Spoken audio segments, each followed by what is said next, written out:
I thought you got to catch up. Hey, I'm Jake Fink. I'm Paul Falsoni. Welcome to another episode of Mother Nature's Lawyers. Every month, go to mothernatureslawyers.com where we'll be releasing a new episode which highlights people's efforts to work towards a more sustainable planet. Don't forget to check out last month's episode on resource. You can go to our Facebook page and our YouTube channel to watch our episodes, which you can find below. Check it out. Check out the sites down here. All right, guys. Today we're in Boulder, Colorado. We're talking to Green Guru. What they do is they help divert the waste stream of outdoor recreational items from shops around Boulder area and around the country. So there's a significant amount of material, waste stream that's created, and what they do is they create products like this. This is a high roller backpack. As you can see, it's made of all kinds of cool items: tire material, truck tarpaulin, signage pieces. 50% of this item is actually made from upcycled materials, so they're really taking sustainable action. That's right, Jake. Approximately 140 million Americans make outdoor activities a priority in their lives. That's huge. Yeah, Davidson, the owner of Green Guru, is passionate about the outdoors and taking sustainable action by building and designing products like the one you mentioned, or like this handlebar bag here called the Touring Townie. We've also got the Cycle Path backpack, which is made from material from pop-up tents. That's beautiful. Yeah, it's amazing, some of the facts. $650 billion is spent annually in America on outdoor recreation. So there's definitely a waste stream that is created. And what I want to do is talk to Justin today about how Green Guru came about, and is also about how it's gone so far and evolved to the point that doing custom design of upcycled materials for companies like Patagonia. I mean, those are huge companies, so they're definitely making an impression. Wow. Yeah, so I'm going to go meet with Connor. He's a recycling manager, and he tracks and collects the materials that they use to make these products. So we're going to go find out who they're working with and what kind of materials they're using. And I'm going to hopefully go on a pickup with them and find out how it works. That sounds cool. Let's go to it, guys. Yeah, all right.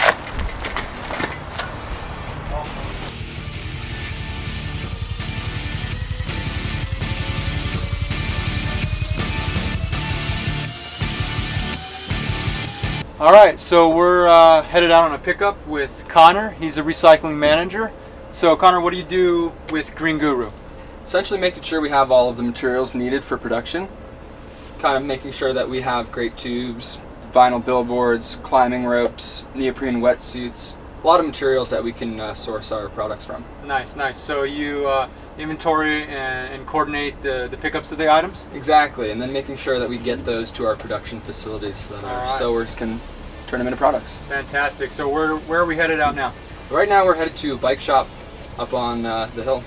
Awesome, awesome. So what kind of products can we expect to find there today? A lot of tubes, A lot of tubes. So yeah, I've heard that the bicycle tubes are one of the biggest waste streams in the outdoor industry. Is that right? Yeah, actually we find that, tubes are popped very frequently. Mm-hmm. A shop will go through about 150 pounds every 2 to 3 weeks. Wow, wow. Yeah, actually, that's amazing. Green Guru helped last year, so the 2014 year, we took 60,000 bike tubes out of the waste stream. That's unbelievable. You guys are doing a great job. So these bicycle tubes get turned into the different products, right? Exactly. So we use them in a lot of our products. It really helps with the water repellency because they are made out of rubber. Absolutely. So we do find that our products have kind of a weather resistance due to that natural properties of the rubber. All right, well, let's go see what we can find. Yeah, let's grab some tubes. Cool. All right, we're here at Full Cycle in Boulder, and Connor's getting ready to go pick up some bicycle inner tubes. Let's do it.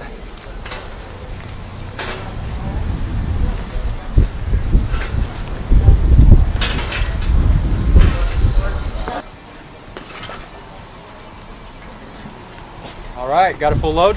Hey, yeah, about out to the top there. You actually should have seen it. Last time we did a pickup run, filled the van all the way to the top. Nice. Wow. Yeah. This right here is probably about 100 pounds. 100 pounds. All right. Yeah. Average, we get it. We'll get places that have up to 150 pounds of tubes. Wow. Each tube is about a quarter of a pound to half a pound. So, you can feel it's nice and heavy. Yeah.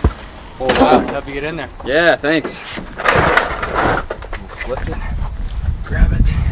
Dump it.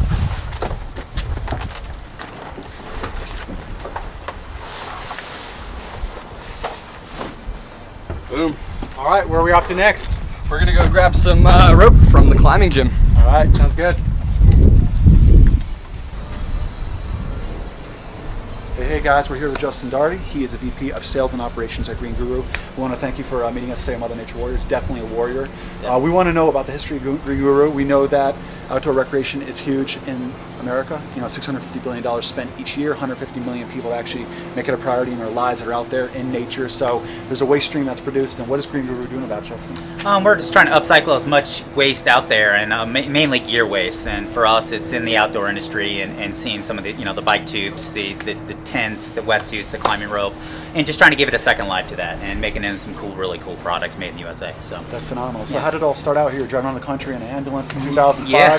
And it was run by vegetable oil. So obviously, environment was ethos part of your mindset in creating this company. Right.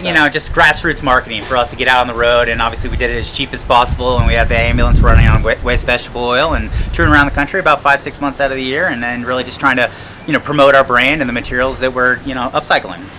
So where are you presently, and where are you going? Where is Green Guru expanding to? The other departments? Tell us about that. Yeah, so we're global. We're all domestic through bike channels and outdoor, and then globally in about 15 different countries. Right now, the Green Guru brand, it's mostly accessories and bikes and backpacks, and then we're launching the Green Goddess brand, which is going to be more of the female products like wallets and purses and stuff along those lines. And then we have Ecological Designs, which does all our custom B2B product lines. So you guys are covering all your grounds. We are, just trying to really kind of get, like I said, a second source of these waste materials out there and give them a second life. Well, I know you guys are keeping, I heard 25,000 pounds of, you're utilizing 25,000 pounds of material and upcycling that. That's phenomenal. It's a huge, effort towards moving towards sustainable. Yeah, and it's pretty crazy when you get into it, and the more we tap into the industry, like bike tubes, for instance, there's over 1 billion bike tubes manufactured every year in 3 manufacturing facilities, and they sell them to all the different bike channels. And for us to divert some of that, and we do about 20 to 30,000 pounds a year into new products, which is great, but there's always room to grow, and that's probably one of the biggest waste streams. But there's other ones out there, and we're just always trying to tap into the good ones and find the greatest materials. And it's amazing when you start getting into the program of upcycling and what's out there. So awesome, Justin. Thanks for being on the Nature Water. We appreciate it. I'm going to go off to Davidson right now and talk to him about the design aspect here at Green Guru and what goes into that. Thank you.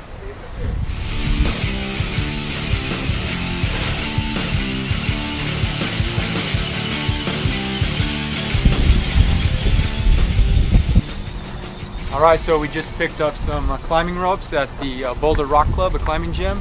So you guys offer this service. Does it cost anything, or it's completely free to the people that are using it? Yeah. Essentially, what they do is we're paying more for the labor than the materials, because all of these are donated. Essentially, what we're doing is we're taking these for free, as opposed to having them, bought new. Right, shipped to you guys. Exactly. Okay, exactly. Cool. So, how quickly does a place like this go through the ropes? Every about 2 to 3 weeks, they'll get new ropes. Just because their climbers are paying dues and want to climb on new ropes. Right. You can see these are a little bit worn out, but I mean nothing that is going to hinder the fact that they can make great products out of. Right. So you guys are repurposing these into nice new products. Yeah, great products. We've got some bracelets. See mine right here. Yeah. Awesome. Keeping them out of the landfill and keeping them on people. Definitely. So you guys go and pick up stuff in the area, but people can also drop stuff off around the country? Exactly. Yeah. So a lot of our locations are drop-off centers as well. Okay. So if you have a rope that you're done using, you can drop it off at a climbing gym like this. Same exact thing with bike tubes at bike shops. Oh, heck yeah. So essentially drop them off, we'll come pick them up, or the climbing shop or the bike shop that we're working with will ship them to us. That's fantastic. Well, let's head back to the shop where I believe Jake is going to meet with Davidson and talk about the design process. Excellent. All right. Thanks. Guys, here we are in the design room at Green Guru. We're talking to Davidson Lewis. He is the founder of Green Guru.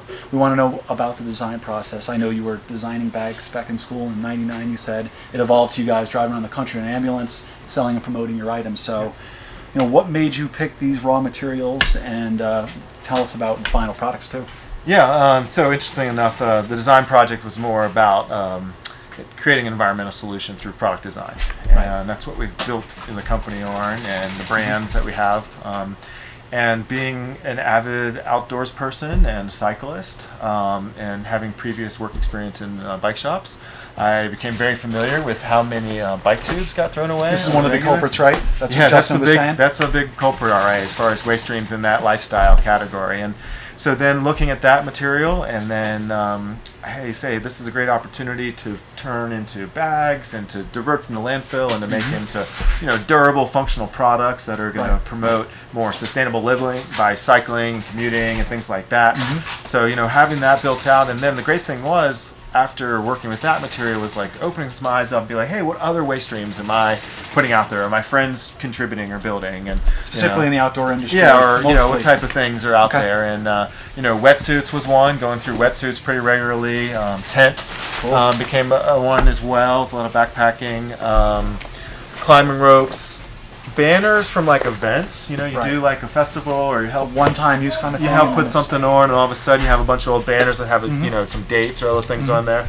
And then after we kind of started working with a lot of that gear waste, we'd say we've kind of opened in some other spaces as well. So we've been working with some manufacturers that do like tents and awnings and things like that. So and the remnants of those. remnants, yeah. Okay. We work with people that make Jeep tops, and we get the scraps when they cut the window out of a Jeep top. We get the scraps when they make like stop signs and stuff like that. And we I also heard that a portion of, like, what's it, 50 to 90% of the products you make are from upcycled products, correct? Is absolutely that accurate? Okay. upcycled materials. Okay. And for something to be really upcycled, we make sure it's a durable enough material. We don't Right. want to take anything that's going to fall apart and build it into something that we want it to give a second life. It's not worth energy. Right, exactly. That's where we're very like kind of selective and appropriate. And then each product, when you have the build out, has kind of a hybridization of these different materials building it. And So some it's new durable and product as well, functional. right? Yeah, there's some new material, obviously. The important part with that is the look and finish and feel becomes very very professional and consumer oriented, because people that's some of that expectation. Okay. So when we started off making stuff, the product had maybe a higher percentage of the upcycled content. Right. But it was really clunky and didn't perform not as well. durable, And maybe?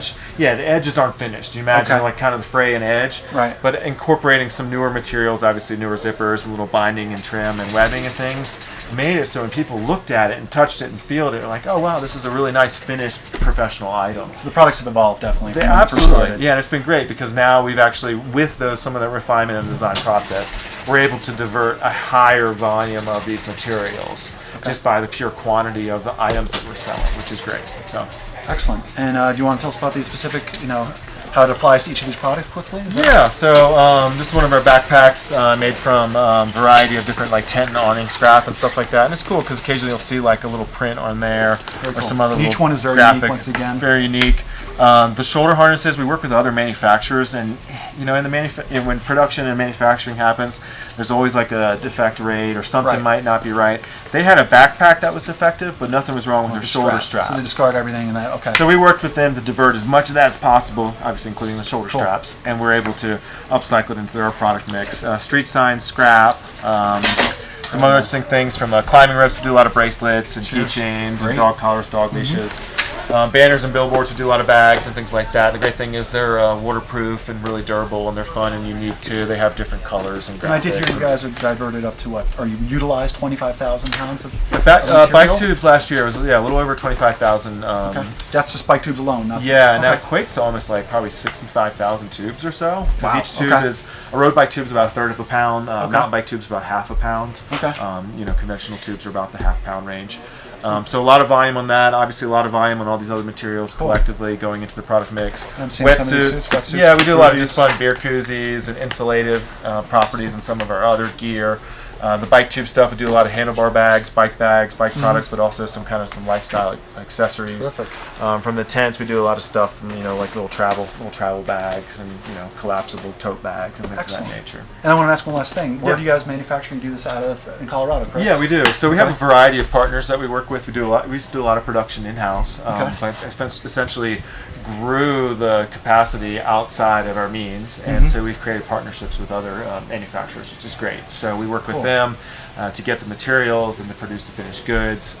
Some of them are little factories, and some of them have home sewers, so there's a cottage industry, which is really cool. So sometimes it would be either people that have families and they might not be able to commit to a full-time job at a place of business, so they're able to pick up. It's more of a freelance. They might work on the smaller products out of the comfort of their one home. aspect of and they might be able to spend time with their kids and produce some of the smaller things, which is really great. And then it'll come to the factory, and then those smaller pieces will come together under the bigger guidance of maybe some other equipment that some of these people might not have at home. So sewing is a pretty empowering opportunity. It's pretty easy to train people, and we've built and created a lot of jobs locally, which is really exciting. That's what I was going to say. It's a huge element. If you're creating jobs within this industry, that's very promising for other, this industry, people doing similar to what you guys. And the more that we sew, obviously, the more that we divert. The better the environmental, impacts of our business are by the nature of how many of these products and units, and getting people to think about what they're purchasing and what the product's made of and where it's made. All those things combined, and that's where we're really excited about having that. Yeah.